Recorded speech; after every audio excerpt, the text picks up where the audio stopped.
Markdown is a formatting syntax which is used across the web to stylize user-generated content. The most simplest example is using an asterisk either side of text to either make it italic or a double asterisk to make it bold. When this is converted into HTML and displayed on a website, you can see we have italic and bold text.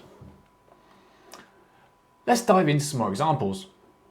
Here's a heading, which simply uses a hash sign before the heading name to generate a H1 tag. A double hash will generate a subheading, or if you're used to HTML, then a H2 tag. And likewise, a triple hashtag will generate smaller and smaller headings getting down.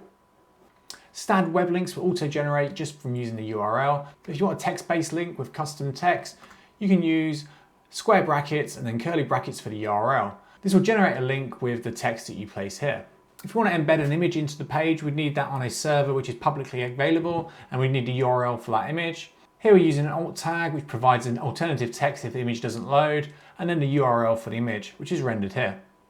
Block quotes can be inserted simply by prefacing them with a greater than symbol. Much like in HTML, we have ordered and unordered lists. An ordered list we can just insert by using 1, 2, 3. We can also just add 1 for each number, and that will still automatically be generated to 1, 2, 3 when it's rendered. This makes inserting additional items easier. You can also change it to an unordered list, but just by using a hyphen or an asterisk, which will give a little bullet point. Code examples can be encapsulated in backticks, which was great until JavaScript started using backticks.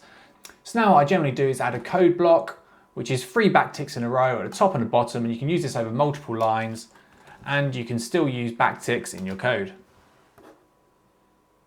And this will generally format it quite nicely depending on the website that's formatting the Markdown.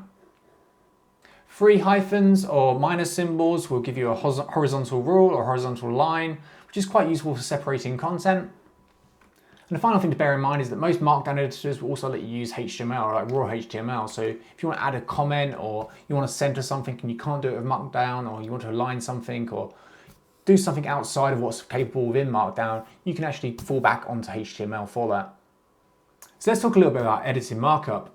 So as you can see, I've been using this Dillinger.io, which is an online, free to use Markdown editor, which has a live preview pane, and it also has some really great functions like being able to export to HTML directly and download a HTML file or even a PDF file. For developers that use Visual Studio Code, there's also a plugin called Markdown Live Preview. And this does a similar thing where it generates a preview panel in the right-hand side, so you can edit your markup in the left, and that'll be rendered into HTML and displayed for you on a web page on the right-hand pane. One of the great things about Markdown is that it's so simple to use. You can generally get away with making small edits without needing to use a live preview pane. You can literally go into GitHub and edit files directly in that repository. And its core value proposition really is in that simplicity and ease of use.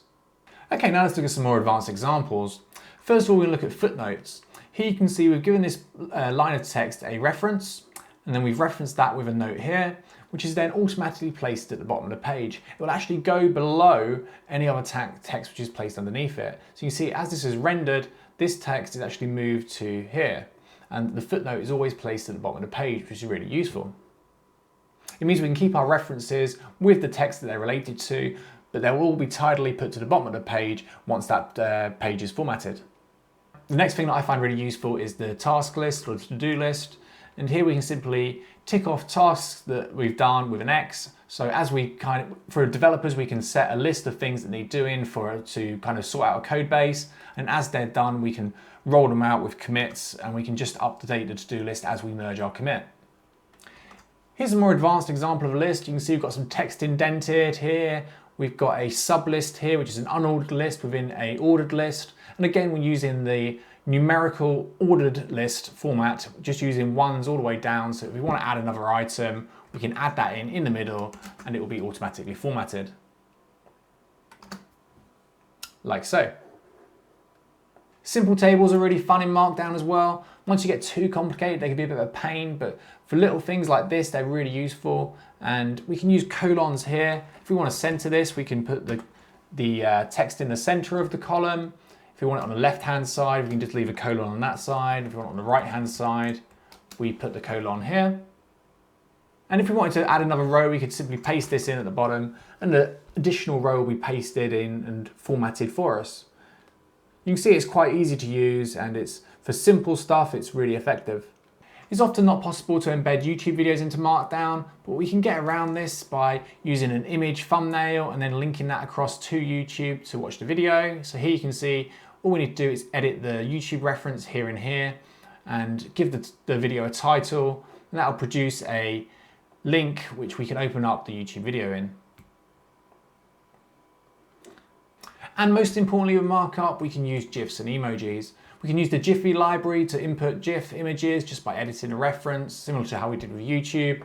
And they can be inserted like any other image. And then emojis, we can insert them in. On Windows, we can just press the Windows : key, and that will give us our emoji library. I hope that served as a good introduction as to what you can do with Markdown. There's more information and some code snippets on the blog post linked to in the description. Subscribe to the channel for updates and hit the like button for the YouTube algorithm. Thank you for watching.